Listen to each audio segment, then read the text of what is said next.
آج اگر اپنے آپ میں اتنا کنٹرول کر لے جاؤ کہ چند حلال چیزوں سے دن بھر بچ سکتے ہو، انشاءاللہ رمضان کے بعد بڑی حرام چیزوں سے بھی اللہ آپ کو محفوظ رکھے گا۔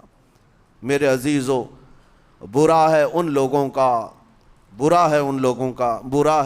کا جن کو میرے آقا صلی اللہ تعالیٰ علیہ وسلم نے دعائے ہلاکت فرمائی۔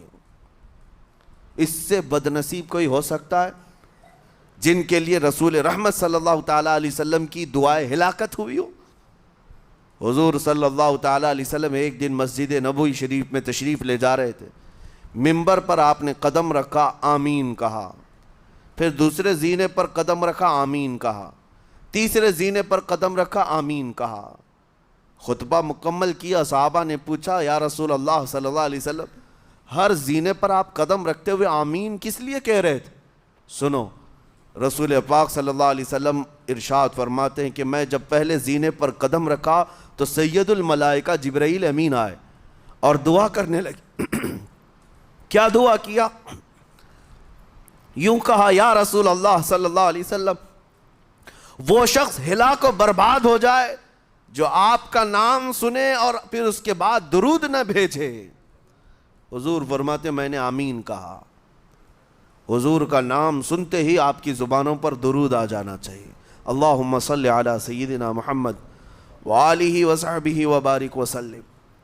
میرے آقا فرماتے ہیں دوسرے زینے پر قدم رکھا تو جبرائیل امین نے یوں کہا، یا رسول اللہ صلی اللہ علیہ وسلم، وہ شخص ہلاک و برباد ہو جائے جو زندگی میں اپنے ماں اور باپ میں سے کسی ایک کے بڑھاپے کو پایا اور ان کی خدمت کر کے جنت نہیں حاصل کر سکا بلکہ ان کو ایسے ہی چھوڑے رکھا، ایسا شخص برباد ہو جائے۔ حضور فرماتے میں نے آمین کہا۔ پھر جبرائیل امین نے کہا، تیسرے زینے پر قدم رکھتے ہی میرے آقا فرماتے ہیں جبرائیل نے یوں دعا کی کہ اے اللہ کے رسول، وہ شخص ہلاک و برباد ہو جائے جو رمضان کا مہینہ پایا لیکن اس کا ادب نہیں کر سکا، اس کا احترام نہیں کر سکا۔ حضور فرماتے میں نے اس پر بھی آمین کہا۔ جس کی ہلاکت کے لیے جبرائیل امین دعا کر رہے ہوں اور اس دعا پر سید الانبیاء آمین کہہ رہے ہوں، ایسے شخص کی بربادی کا کیا انجام ہو سکتا ہے؟ وہ کتنا بد نصیب ہوگا۔ اسی لیے میرے عزیزوں، مسلمانوں میں یہ رواج ہی نہیں ہونا چاہیے کہ اٹھ کر کے پوچھتے رہیں روزہ ہے کہ نہیں ہے، روزہ ہے کہ نہیں ہے۔ مسلمان ہے تو روزہ ہے، اور یہ کوئی آپشنلی عبادت نہیں ہے کہ 4 رکھ لیا 2 نہیں رکھا، آپشنلی نہیں، یہ فرض عین ہے۔ ایک روزے کو چھوڑنے کا گناہ فرمایا گیا 600 سال تک اسے دوزخ میں رکھا جائے گا، 600 سال تک۔ یہ معمولی چیز نہیں ہے، اور جن کے پچھلے روزے قضا ہو چکے ہیں معاف نہیں ہوں گے۔ تھپڑ مار لیں گال پہ، توبہ توبہ کر لیں، معاف نہیں ہوں گے۔ توبہ تو کرنے کے ساتھ ساتھ قضا بھی کرنا ہوگا۔ جب موقع ملے سال بھر میں اپنے چھوٹے ہوئے روزوں کو واپس کرنا ہے۔ اس کی اہمیت میں آپ کو بتا دوں، ایک روزہ اگر جان بوجھ کر کے کسی نے توڑا یا چھوڑا تو جانتے ہیں اس کا کفارہ کیا ہے؟ اس کا کفارہ یہ ہے کہ اس کے بدلے میں دوسرے دنوں میں 60 روزے کنٹینیو رکھے۔ رمضان کا ایک روزہ پورا کرنے کے لیے 60 روزے رکھنے پڑ جائیں گے۔ ہاں، اگر کسی عذر کی وجہ سے، کسی تکلیف کی وجہ سے چھوڑا تھا، بیمار تھا یا سفر میں تھا یا تکلیف کی شدت تھی، اس وجہ سے روزہ چھوڑا تھا، تو اس کے بدلے میں ایک روزے کی قضا ایک ہی روزہ ہوگی۔ لیکن بغیر کسی عذر کے، شہوت کی وجہ سے، نفس پرستی کی وجہ سے توڑا تھا یا چھوڑا تھا تو پھر 60 روزے رکھنے پڑ جائیں گے۔ اس سے اندازہ ہوتا ہے کہ ایک روزے کی اہمیت کیا ہے رمضان کے۔ اسی لیے میرے عزیزو، یہ روزے آسان ہیں، روزے آسان ہیں، اس کو رکھ لو، اس کی جزا بہت بڑی ہے، اس کی جزا بہت بڑی۔ ویسے بھی آپ دوسرے دنوں میں لیٹ ناشتہ کرنے کے بھی عادی ہیں۔ ممبئی والوں کا تو حال یہ ہی ہے، 12 بجے کے بعد 1 بجے 2 بجے تو ان کے ناشتے ہوتے ہیں، دوپہر کا کھانا تو شام 5 بجے ہو رہا ہوتا ہے۔ بس وہ ناشتہ اسکپ کرنا ہے، دوپہر کے کھانے جو آپ کے ہوتے ہیں اس سے اور تھوڑا ایکسٹینڈ کر لیں تو افطاری کا وقت آ جاتا ہے. کوئی بہت بڑی دقت کی بات نہیں, کوئی بہت بڑے بوجھ کی بات نہیں, آسان ہے. آج الحمدللہ ہمارے 5 سال 6 سال کے بچے روزہ رکھ لیتے ہیں, تو بڑوں کو تو اللہ نے جو طاقت عطا کی ہے, روزہ ہرگز ترک مت کرو.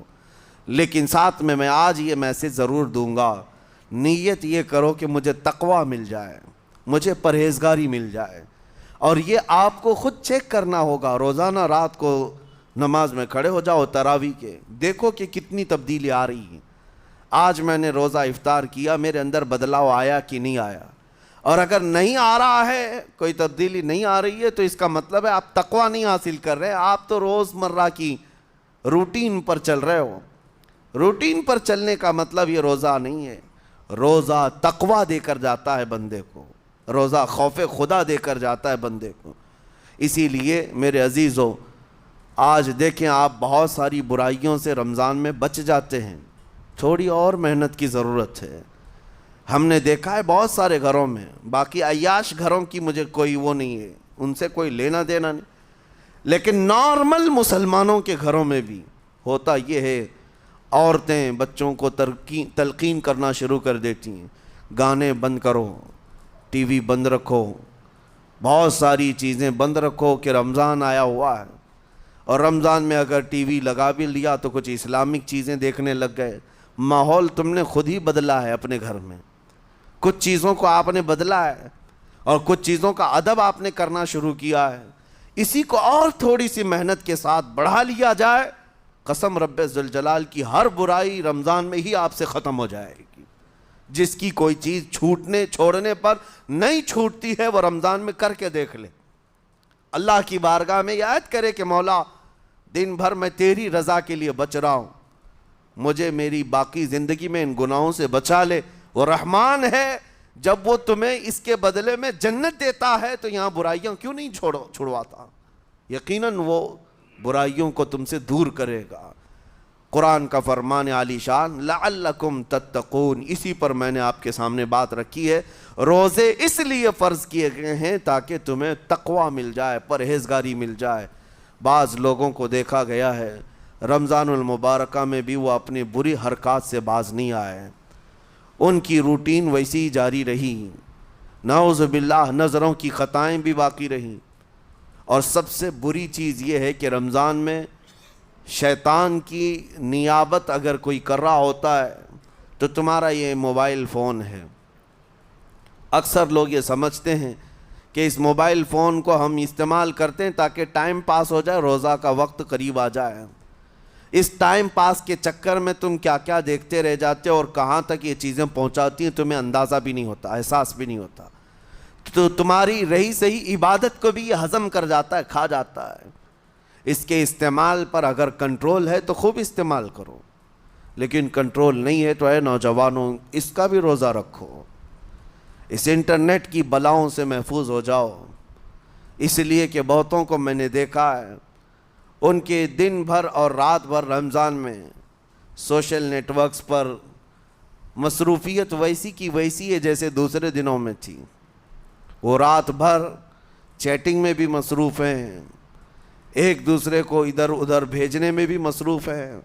ساری چیزیں جوں کی توں چل رہی ہیں, تو تمہارے موبائل نے تمہیں تقوی سے بہت دور رکھا ہے, تمہیں رب تعالیٰ کے قریب ہونے نہیں دیتا. اپنے آپ کو بدل لو.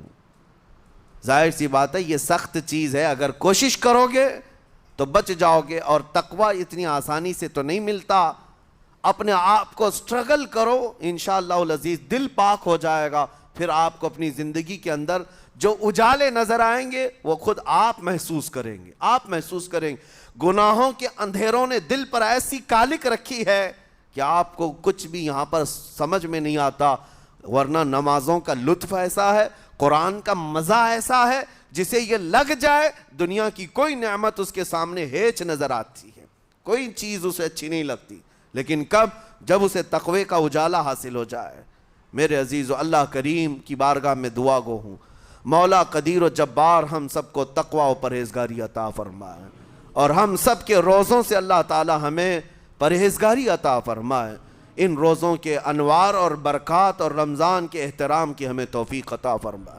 مولا کریم تیری خشیت سے اور تیرے خوف سے آنکھیں جو بھیگتی ہیں ان آنکھوں میں ہمارا شمار فرما دے، تیرے یاد میں رونے والے بندوں میں ہم سب کو شامل فرما۔ وصلی اللہ تعالی علی خیر خلقی محمد وآلہ واصحابہ اجمعین، وآخر دعوانا ان الحمد للہ رب العالمین۔ السلام علیکم۔